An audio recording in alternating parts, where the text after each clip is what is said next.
गुज़श्ता हफ्ता ही फेसबुक पर एक भाई ने सवाल किया था कि खाना काबा के रहते हुए नबी करीम सल्लल्लाहु अलैहि वसल्लम को बैतुल मुक़द्दस की तरफ नमाज पढ़ने का क्यों हुक्म दिया गया था। इसके साइल थे, पूछने वाले थे अबुल जान, भाई अबुल जान। तो इसका जवाब समझने के लिए कुछ बातें समझना ज़रूरी है। पहली बात, मोमिन की शान ये है कि जब अल्लाह का हुक्म आ जाए तो उस पर सरे तस्लीम खम करना ज़रूरी है, चाहे उसकी हिकमत मालूम हो या न हो। अल्लाह तबारक व तआला फरमाता है, वमा कान लिमुमिनिन वला मुमिनतिन इज़ा क़ज़ल्लाहु व रसूलुहु अमरन अन यकून लहुमुल खियरतु मिन अमरिहिम वमन यअसिल्लाह व रसूलहु फ़क़द ज़ल्ल ज़लालन बईदा। सूरह अहज़ाब आयत नंबर 36 कि मोमिन मर्द और मोमिन औरत के लिए ये मुनासिब नहीं है, जायज़ नहीं है कि जब अल्लाह और उसके रसूल कोई फ़ैसला कर दे तो वो अपने कहे कि इख्तियार में चला जाए कि हमें ये फ़ैसला पसंद नहीं है तो हमें ये है तो हमें वो है। वो इख्तियार नहीं। जब अल्लाह उसके रसूल ने फ़ैसला सुना दिया तो हमारा इख्तियार ख़त्म हो जाता है और आमन्ना व सद्दक़ना कहना पड़ेगा। वमन यअसिल्लाह व रसूलहु, और जो अल्लाह उसके रसूल की नाफरमानी करेगा, फ़क़द ज़ल्ल ज़लालन बईदा, तो वो बहुत ज़लालन मुबीना, तो बहुत खुली गुमराही में चला गया।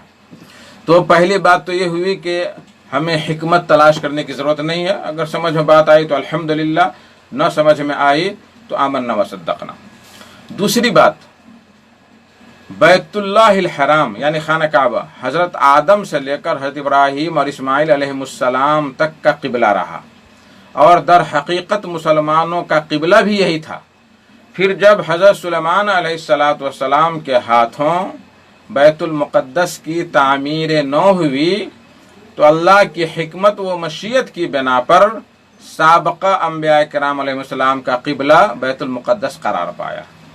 तो पता ये चला कि खाना काबा ही असल मुसलमानों का क़िबला था, लेकिन किसी हिकमत की बिना पर हज़रत सुलेमान अलैहिस्सलातु वस्सलाम के बाद आने वाले अंबिया किराम का क़िबला बैतुल मुक़द्दस करार पाया।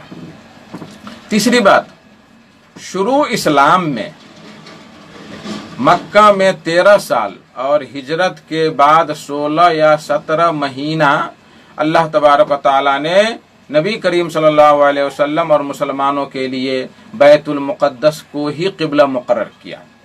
इसकी कई वजूह हैं, कई वजहें हैं इसकी। पहली वजह, क्यों ऐसा किया?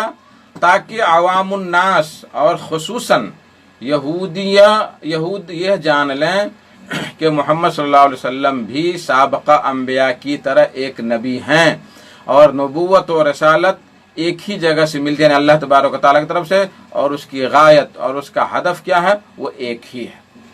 तो पहली वजह ये हुई कि लोग जान लें, यहूद जान लें कि ये मोहम्मद सल्लल्लाहु अलैहि वसल्लम जिस तरह हज़रत सुलेमान, हज़रत दाऊद नबी थे, उसी तरीके से मोहम्मद सल्लल्लाहु अलैहि वसल्लम भी नबी हैं और उन्हीं लोगों के क़िबला की तरफ नमाज पढ़ते हैं।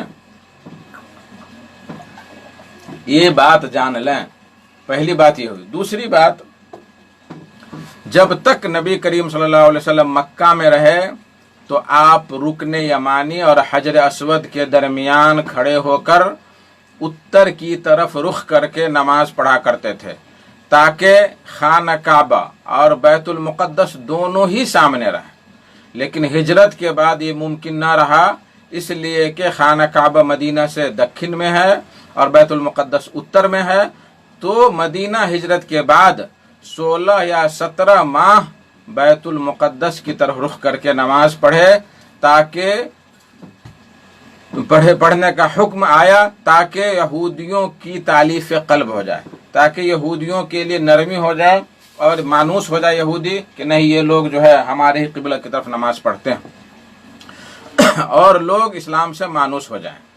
लेकिन कुछ दिनों के बाद यहूद कहने लगे कि जब मुसलमान लोग हमारे क़िबला की तरफ नमाज पढ़ते हैं तो हमारा दीन अपनाने में क्या रुकावट है। देखिए कितनी बड़ी बात। इस बात से नबी करीम सल्लल्लाहु अलैहि वसल्लम को काफ़ी तकलीफ पहुंचती और आप बार बार आसमान की तरफ नजरें उठाते कि क़िबला की तहवील कब नाजिल हो जाए, कब उसके तहवील का हुक्म आ जाए। ये दूसरी वजह। तीसरी वजह, ज़माना जाहिलियत में अरब اور خصوصاً اہل مکہ خانہ کعبہ کا بہت زیادہ احترام کیا کرتے تھے، بہت زیادہ احترام کیا کرتے تھے، اور اس چیز کو وہ لوگ قومی و سماجی وقار اور غرور کا سامان سمجھنے لگے، اور اسلام کی بنیاد دلوں کو اللہ تعالیٰ کے لیے خالص کرنا اور سارے رسم و رواج والے امور کو دلوں سے پاک کرنے پر بنیاد اس کی پڑی ہوئی اسلام پر، اسلام کی بنیاد قومی عصبیت، قومی غرور، ذاتی بھید بھاؤ سے بالکل پاک صاف ہے اسلام۔